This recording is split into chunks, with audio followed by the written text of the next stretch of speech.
Since we were little kids, we learned that actions are what the adults expect from us. Be a good girl, do your homework. Be a good boy, go clean up the room. So we learn that actions is what we will be rewarded for. So what do? We focus on actions. But is that the only way we show up? I believe some of us are doers and some of us are BE-ers. In today's video, I will help you identify, are you a doer or a BE-er? Hi, I am Noah and I work with leaders, executives, and founders of companies just like you to go beyond with their leadership. Are you ready? Let's go! Is this you? Are you the one focusing mostly on actions? You have a to-do list, you plan all the time, and you run fast. If that's you, you are a doer who focuses more on the actions. That's your tendency. And maybe this is you. You feel that you are led by your emotions and you would love to lead the emotions. If you are led by emotions, you can also feel the energy in the room much easier and read other people's emotions much better, mostly. And maybe this is you. You are led by your thoughts. You feel like your peers know much more than you. And there is so much more that you can learn. And there is so much more that we can talk about before we move into action. If you are led by your thoughts, you think before you act. So, are you being led by your actions, by your emotions, or by your thoughts? If you are led by your emotions or by your thoughts, or maybe both of them, you are a BE-er. And I believe each one of us has two energies within. One is the doing energy and one is the being energy. It's not that the doing is better than the being or the being is better than the doing. It's just that they coexist. And the being energy contains the emotions and the thoughts and the hopes and the aspirations, all together in that container. Now, when I asked you if you are a BE-er or a doer, and are you led by your doing or by emotions or by your thoughts, I believe that some of you said, well, it depends on the situation. Right, I agree. Still, we all have a tendency. And my tendency, for example, is I am a doer. I will mostly go first to actions. And then I will check in with my emotions and my thoughts. So now when you know if you are a doer that is being led by their actions, or a BE-er that might be led by your emotions or your thoughts, or maybe both, it can be a place for you to pay attention. So what can you do or be if you are a doer or a BE-er?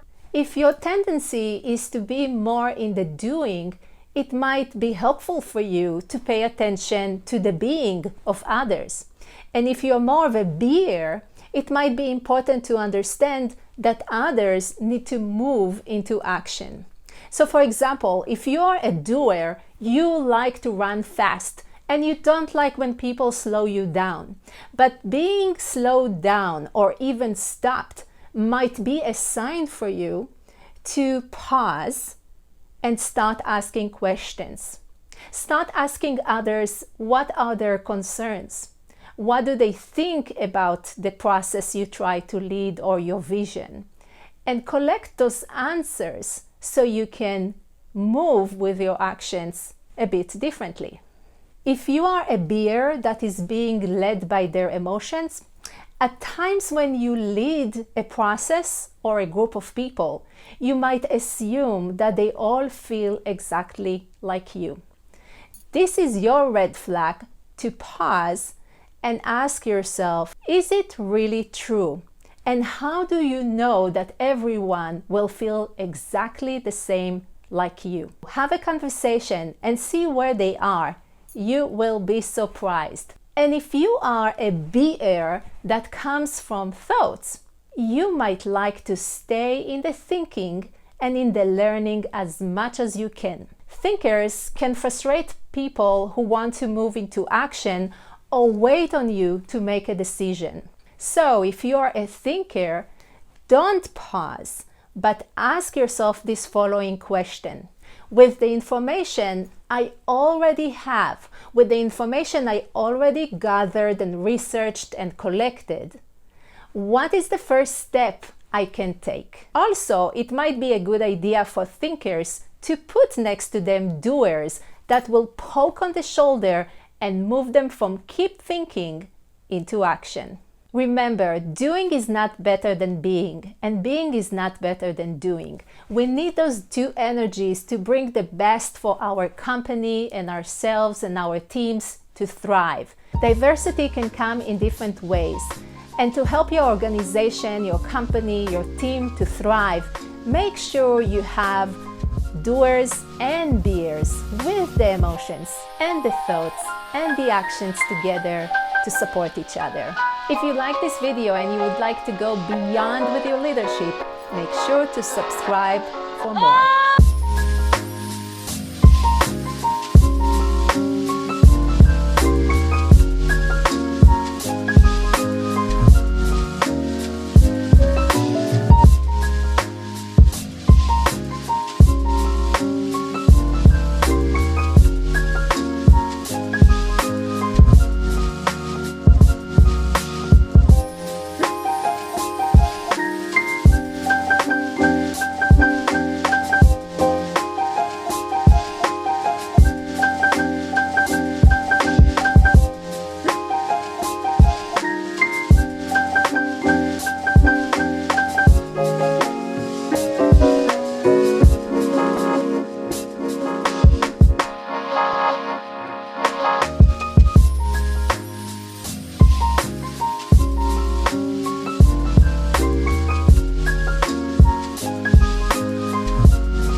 Meanwhile, across town in this less than fashionable cubbyhole of the San Francisco Examiner, these editors are programming today's copy of the paper into that same Ohio computer. When the telephone connection between these two terminals is made, the newest form of electronic journalism lights up Mr. Howard.